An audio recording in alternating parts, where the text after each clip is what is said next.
আসসালামু আলাইকুম।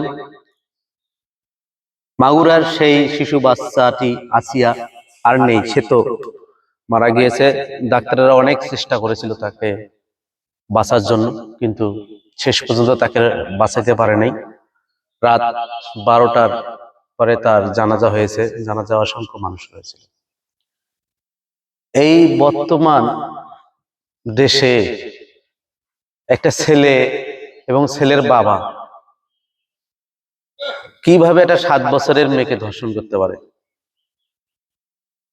এটা আমার বোধগম্য নয়।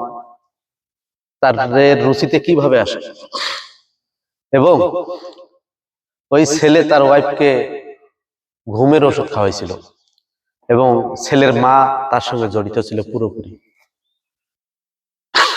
এখানে পরিকল্পিতভাবে এটা কাজটা করা হয়েছে। ছেলের বাবা, ছেলের মা, তিনজন। তা আসলে এটা মানে কোনো রুচিতেই আসে না। আর তাছাড়া 7 বছরের একটা বাচ্চা, কত বাচ্চাই এমন ভাবে বাচ্চাটিকে নির্যাতন করা হয়েছে, আর এমন ভাবে মানে অমানবিক কার্যকলাপ চালা হয়েছে, যা হয়তোবা আপনারা ইতিমধ্যে শুনেছেন।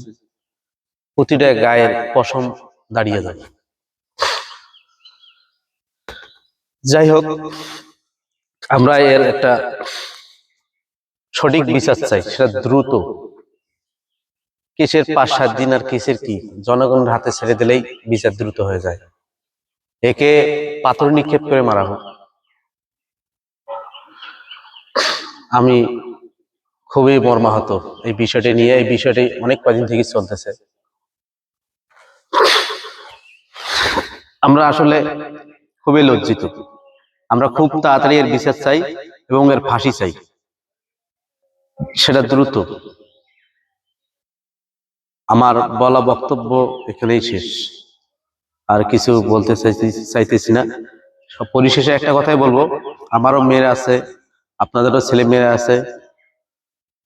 একটু টেক কেয়ার করেন, একটু সতর্ক হন, তাহলে এরকম অনাকাঙ্ক্ষিত ঘটনা আর কখনো নাও ঘটতে পারে। ইনশাল্লাহ। সবাই ভালো থাকবেন, সুস্থ থাকবেন। আল্লাহ হাফেজ।